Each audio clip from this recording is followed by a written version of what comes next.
your different customer segments. These are all free. These tools are all available to us free, and we must make use of them now. Whether you are making a phone call, not all customers and not all businesses are that sophisticated with the customers using email and this thing. Whether you are making a phone call or doing an SMS or sending an email, start using these kind of tools and software that are very easily available to us today. Streamline the processes.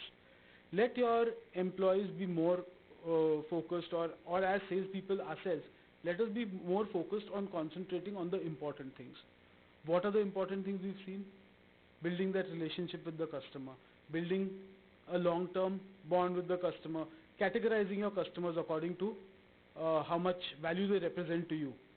If you start automating more and more things within the organization, you'll have less time devoted to those things and more time to focus on the really important things for the long-term health of your organization. Of course, we already spoke about this. Use the media that is at your disposal. Lots of tools are available today. Lots of software is available today. It's very, very easy to start using all these things. And I mean, a simple thing like MailChimp can do wonders to the bottom line of your company. So this is what I had. I think it's about nurturing a relationship which is more precious than gold. It's a very delicate bond, but it's about maintaining that bond, enhancing that bond to ensure that the bottom line for your company keeps increasing in the long term. It's a slight shift in mentality. It's a slight change in mentality. But once you start realizing how vast the scope is for maximizing returns from that one single customer over the course of the lifetime, it represents a value which is much, much, much higher than that one-off sale that you are making. So if you have any comments, any questions, we can discuss those now.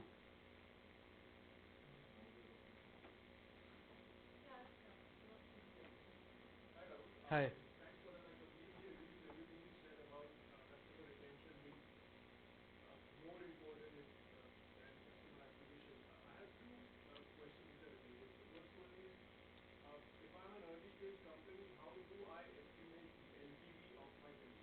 Okay.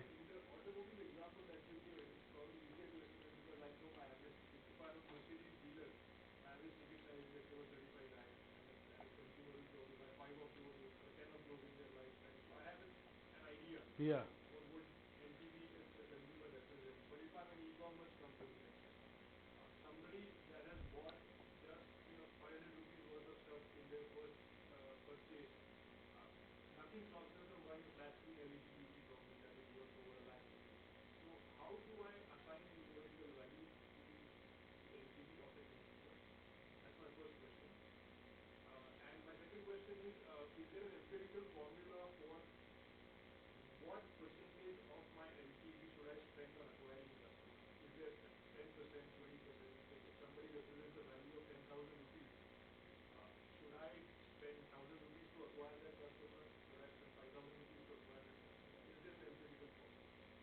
You mean of acquiring a new customer or for a retention program?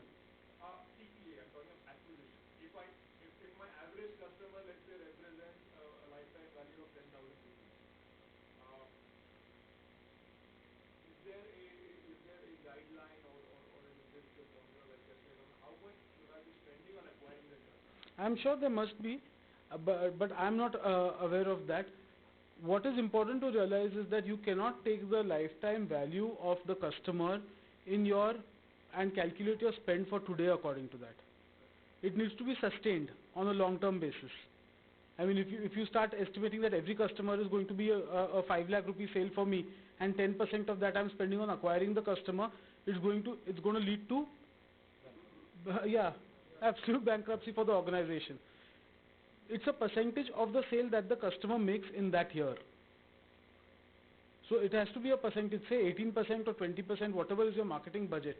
But whatever you are spending at acquiring the customer, try and calculate what is the percentage, whatever is your target for the year. What is the percentage of that target that can come to you through your existing customers. And then what is the database of your existing customers? Does it fit in with that? Am I clear? So it's in terms of even estimating sales for your existing customers. If it's you're selling a whole basket of products within the same this thing, there is no way you can estimate that. What I'm trying to tell you is that it's just a concept to show you that that same customer could make represent a value which is much higher than the value that you are looking at in the first transaction. So I suppose for any organization it would be an interesting exercise to take your annual targets and break that down into how much percentage of that you see coming from new customers, how much from your existing customers. Further from your existing customers, break that down into a segment. You have the elite tier of your customers, you have the existing customers and the other customers, and accordingly develop your marketing plan and budgets based on that, rather than allocating everything for acquiring new customers. Yes. Is there any specific formula for especially for SME to decide how much they should spend on advertising? Can there be some guidelines? I think it really varies from industry to industry. Product to product. From product to product, it is. Because it's always a difficult thing to decide. Yeah, I agree. Small ad in the newspaper, you can't make out what has happened with that ad. Yeah. Like you are spending 10,000 rupees for an ad and you get 2 calls in a day saying that we read your ad, nothing much than that. Then how do you further decide that whether we should go this way or What is the efficacy of the thing? like I'm into food market. I really do not know what happens to my advertisements and It depends on your or agenda also. just the hammering and Yeah. Whether you want a immediate sales or you want a brand building, it depends on that. Although there may be a 2 call, but lakhs of people have seen that ad. So there is a registration of impression of that ad in lakhs of people. So it's building a brand for long term. May not be immediate sales. So it depends on what you want. One interesting other exercise that you can do is take a sample of your existing customers. Okay, take a sample of your existing customers. Say take 50 customers, talk to them one-on-one, and try and find out how this customer came to you. How the first transaction that this customer did with you, how did they do it? What was the motivation? Was it through an ad? Was it through word of mouth? Was it through a telephone call that somebody made from the company?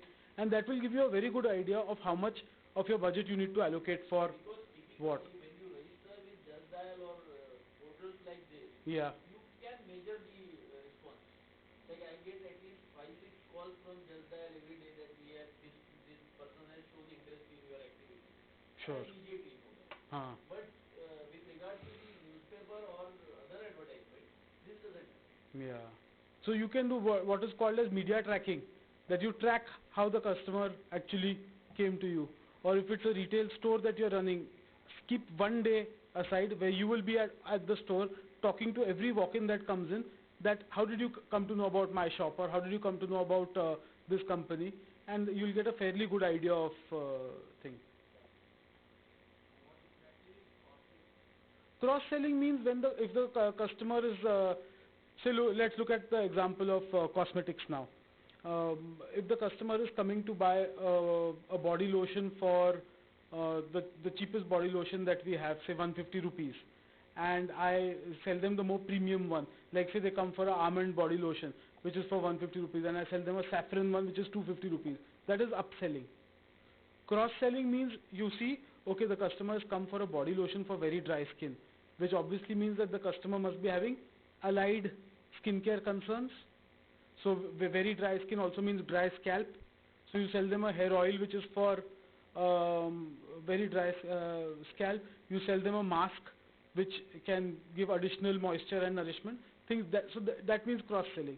Understand what are the needs of the customer and sell them other products.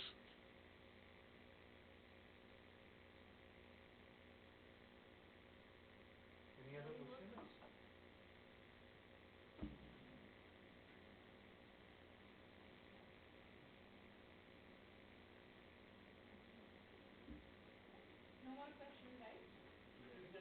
Rahul can give us an example of, so you also have an Ayurvedic company. Yeah, yeah. So, as you said, that possibility is quite easy to assess when the customer lifetime. Absolutely. Explain it in terms of your Ayurvedic company, how do you forecast or how do you calculate the customer lifetime, that will be a good example. See, we actually interesting because we did this just last year. We did this exercise last year. On our website, we have a database of I think 3,800 or 4,000 customers who are buying. We tried to see what is the frequency of purchase of these customers, and we tried to see how we can. Again, we segregated this into different customers. There are customers who come for just one product, and they have loyalty for that one product. There are customers who just come generally to buy a gift, and this thing. But what your objective is that at least 40% of your customers should be the ones who use the products on a regular day-to-day basis. And by doing that, then you get a fairly good idea of how much in a year this customer is likely to contribute to. Perhaps there is a formula for doing this, but if you break it down for an early stage company which has not started sales at all, it might be very difficult. It would be hypothetical figures. But if you're already doing some kind of sales, you can use that as a bench and then project based on that. Thank you.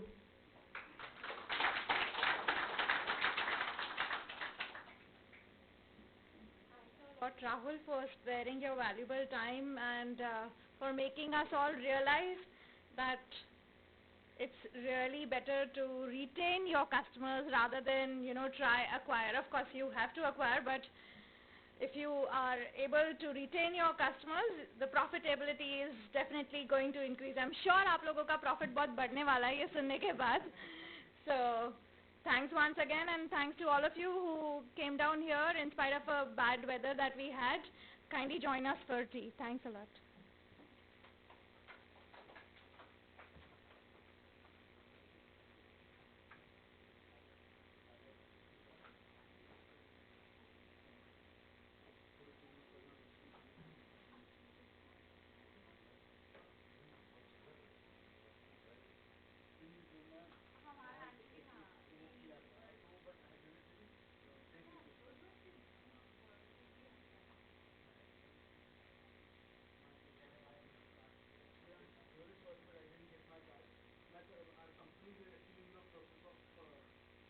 Change, so we didn't think, but I think software बताया अपने नाम क्या इसका database software actually काफ़ी सारे हैं CRM के software. मैंने जो ईमेल वाला बताया Mailchimp, CHIMP. You can note down my email address. Kale.rahul @gmail.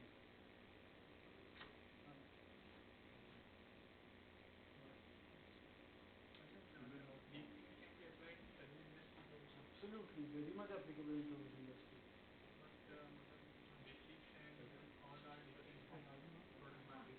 But look at the customer. I mean, who is finally, even in a service industry, who is contributing to your bottom line?